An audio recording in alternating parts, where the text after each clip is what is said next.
Ito ang ating outcome na ginawa nating pansit canton, Chinese pansit canton na may bihon. O, di ba? Sarap, maganda. Yan. Gawin ninyo ito kasi swak ito sa panahon ngayon. It's a Holy Week. Mahal na araw. Bawal sa atin ang karne. Ito, swak na swak ito. Seafoods. Yan. Mga ka-friendly, bago huwag nyo kalimutan ha. Subscribe nyo ako. Please like and share. Subscribe, like, and share. Malaking tulong po ito sa akin para po makapagtuloy-tuloy ako sa pag-upload ng iba pang masasarap na pagkain. Healthy siya pero simple. Ito na ang ating pinali. Lulutuin natin ngayon dahil mahal na araw. Swak na swak siya sa Holy Week. Ito ay ang hipon na may pansit canton at may halo siya na bihon. Ang ingredients natin ay una itong hipon, sibuyas, garlic, spring onion, carrots, cabbage, repolyo. Ito ang ating rice bihon or vermicelli at saka itong ating Chinese canton. Ito siya. Ito ang meron kami dito kung saan kami located. Yan, madali lang siya. Lutuin natin. Pakita ko sa inyo paano niluluto. Start na natin ngayon. Ito, umpisa na natin ang pagluto. Una, igisa natin ang carrots. Yan. Yan, mainit na siya. Ito sa pot natin. Yan. Igisa natin ang carrots. Ito natin ito una. Yan. Igisa natin siya. Isa lang siya. Sandali lang to.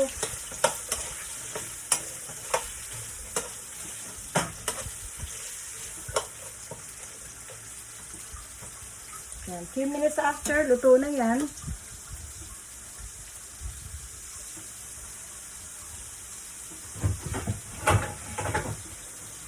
Ang ginagawa ko lang, pag nagisa ako ng carrot, para madali siyang maluto, tinatakpan ko siya para madali siyang lumambot. There. Yan. Few minutes after, luto na yan.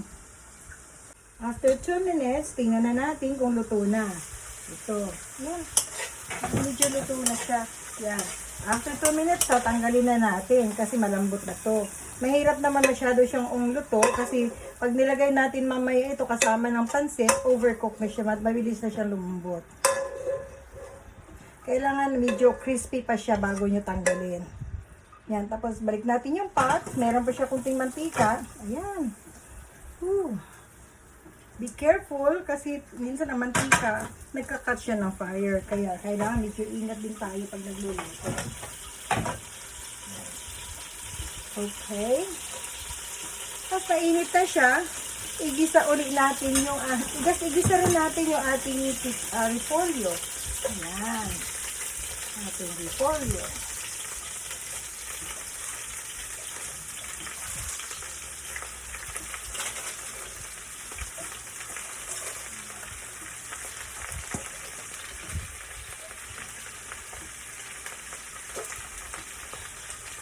Yan.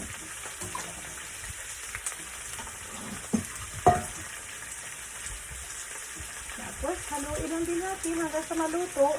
The same process lang siya doon sa ginawa natin sa carrots. Yan.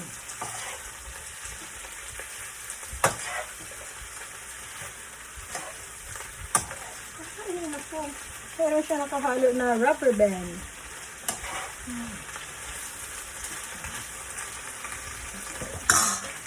Ganun din, the same process doon sa ginawa natin sa carrot, tatakpan din natin siya para madali siyang lumambot. Mahigit na 1 minute, siguro luto na to. Try natin tingnan. Ayan. Medyo malambot na siya. Okay, ayan, medyo malambot na siya. Halo-halo. Ayan siya. Haluin natin kasi ang purpose nito bakit dinahalo natin para pantay ang kanyang pagkaluto. Okay? Ngayon, medyo luto na siya. Ang gagawin natin, tatanggalin na natin siya. Ibalik na natin ito sa ating maliit na lalagyan para ready na tayo magigisa ng ating mga ingredients na iba. Yan. Ganito lang kadali. Diba? Ang dali. Yan. Pwede na siya. Ngayon, sa paggisa, kailangan natin ng oil. Yan. O hindi nga, olive oil. Kahit anong klase ng oil, basta oil. Nasa inyo, yung preference ninyo. Sa paggisa, kailangan natin ng bawang. Yan. Gawin natin yung bawang. Ako, pag nagisa ako, inuuna ko muna yung bawang kasi tinutusta ko siya para mabango. Depende naman sa inyo kung anong gusto ninyo. Unahin ninyo yung sibuyas, pwede rin. Optional lang yun kung alin yung gusto ninyo, nasa inyo. Preference nyo pa rin yun. Pero pagka ako, nagigisa, inuuna ko siya yung bawang. Kasi lagi ko siyang tinutusta para mabango. Yan, talagang pinapa-brown-brown ko siya. Kasi pagka ang bawang brown, tostado, ang bango, tsaka ang sarap pati. Yung lasa, talagang nalalasahan mo ang bawang sa pagkain. Yan.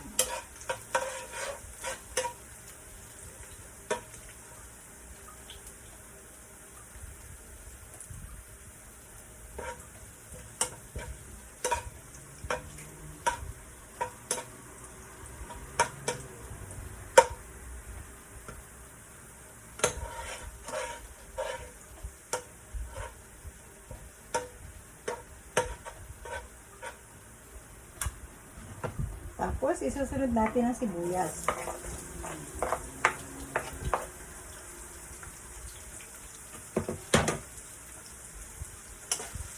Hintay natin na maluto ang sibuyas.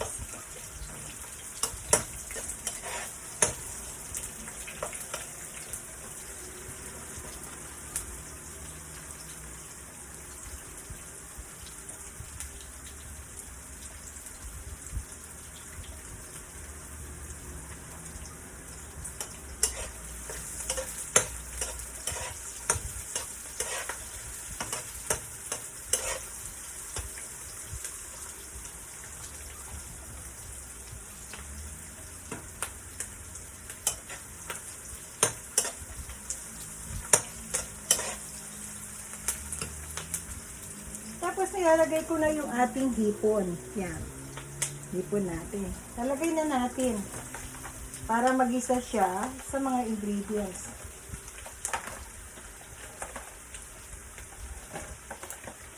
Yan. Ito natin. Isa lang.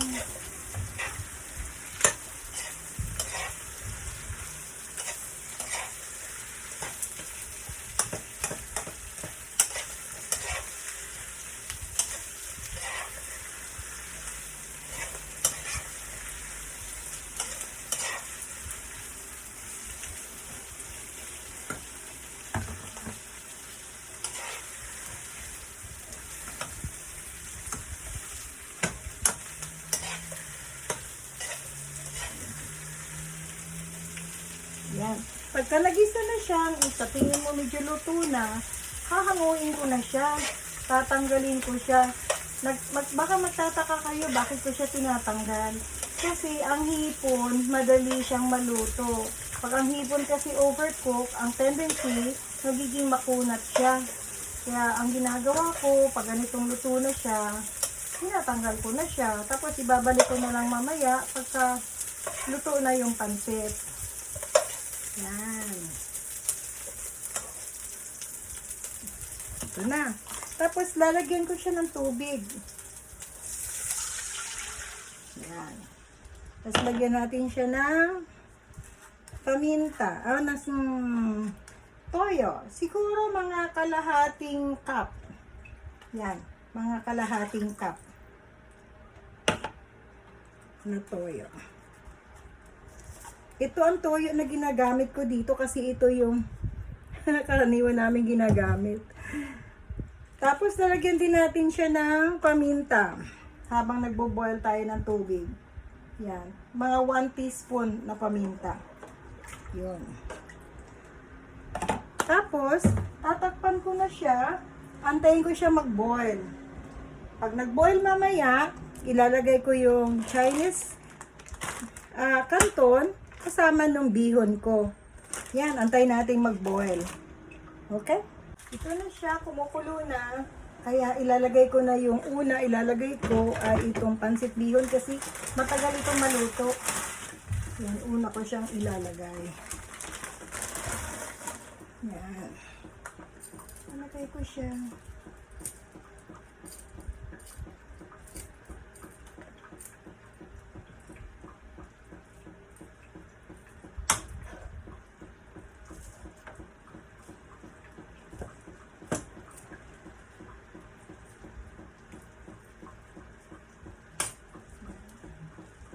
Yan, sa tingin nyo, ang dami-daming tubig. Pero mamaya mawawala yan. Lahat ng tubig yan mawawala.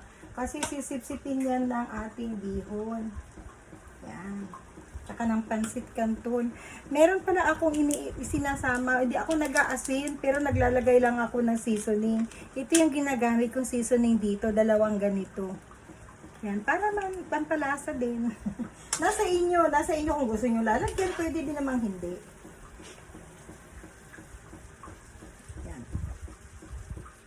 At saka pag nagluluto ako nito, tinatakpan ko rin siya ng 1 minute para madali siyang maluto. Kasi matigas ito mataling lutuin yung bihon na ito. Yan, after 1 minute, tingnan na natin. Siguro malambot na ito. Yan, tingnan natin. Uy, medyo malambot na siya. Yan. Ngayon, ilalagay ko na ang aking canton na Chinese canton yan. Lalagay ko na. Kailangan hugasan. Kasi pag hindi mo hinugasan, minsan, hindi mo alam kung maalat o hindi. Kaya, ang ginagawa ko, hinuhugasan ko siya. Kasi, pag maalat siya at hindi mo hinugasan, magiging maalat na yung iyong pansit. Gawa ng siyempre, mayroon na siyang nilagay mo na yung seasoning mo. Yan. Ito lang, halo-halo. Hanggang sa maluto.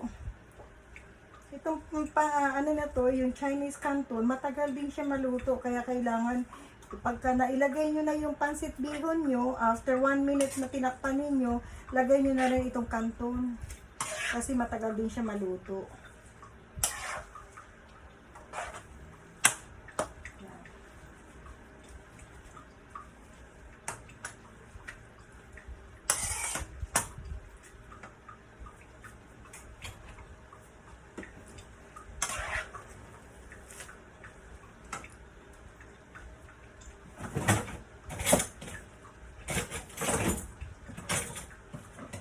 Ginagawa ko dito sa pansit sa bihon kasi sobrang haba minsan.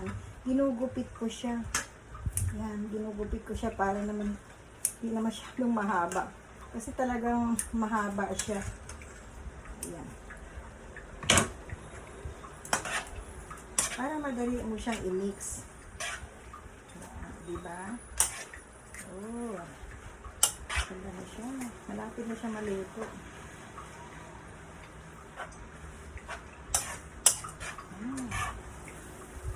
Masarap ito.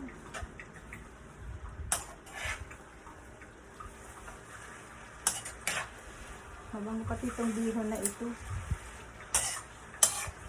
Ito yung favorite ko na bihon na lagi kong bibili sa Chinese restaurant.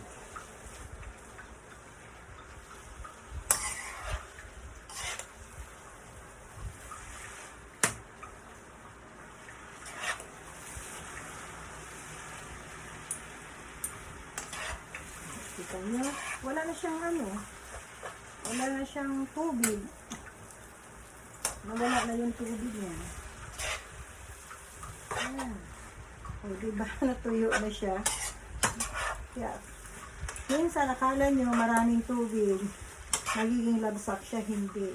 Kasi ang tubig, na-absorb siya ng ating pansit. Ayan. Try ko na nga tingnan.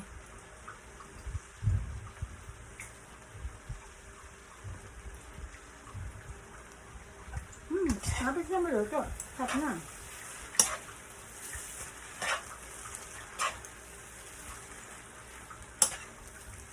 Okay. Na ilalagay ko na yung mga ingredients. Lahat ng ingredients, halo ko na. Yung ating ginisa na repolyo, halo ko na rin. Yan. Yung ating hipon. Yan. Ihalo ko. O, diba? Ang dami. Ganyan ito yan. Yan. Ganyan lang kadali. Tapos halo-halo mo lang. Oh. Diba? Ang ganda tingnan.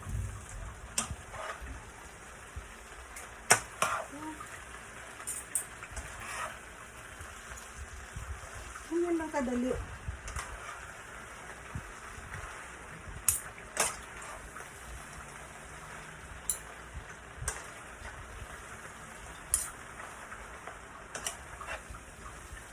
O, diba? Ang ganda-ganda tingnan. Ganyan lang siya. Very easy. Very simple. Pero masarap.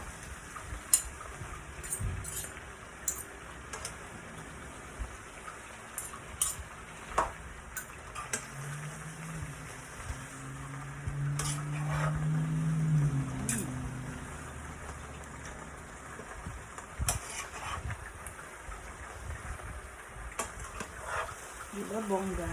Ganda-ganda tingnan, ano?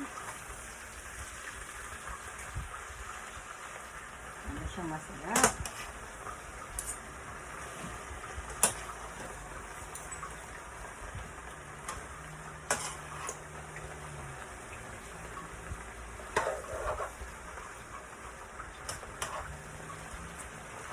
Yan.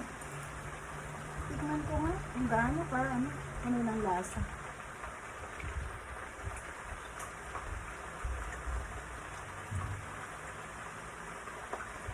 Oh my God, sarap! Ay, sarap! Oh, sarap! Bongga! Galing-galing! Hindi siya maalat, tama lang. Sarap! Ang ganda-ganda.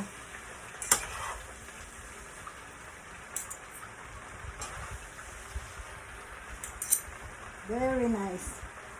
O, diba? Ang sarap! Ito na siya. Ito na ang aking pansit. O, diba? Ang ganda, no?